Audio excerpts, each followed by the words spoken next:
এখানে আমি দিয়ে দিলাম কিছুটা পরিমাণ দুধ। আমি আগে একটু দিয়েছিলাম, এখন আমি অল্প একটু চামচ দিয়ে দিয়েছি। এখন আমি দিয়ে দিব পরিমাণ মতো ময়দা।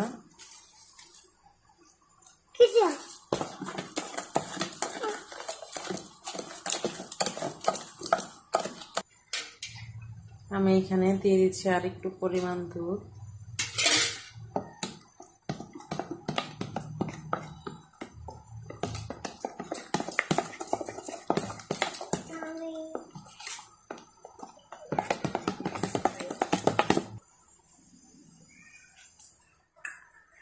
দিয়ে দিলাম কিছুটা পরিমাণ ঘি। এখানে আমি ব্যাটারগুলো ঢেলে নিয়েছি, তারপর এইভাবে একটু ঝাঁকুনি দিয়ে নিব। দিয়ে দিব কিছুটা পরিমাণ কিশমিশ।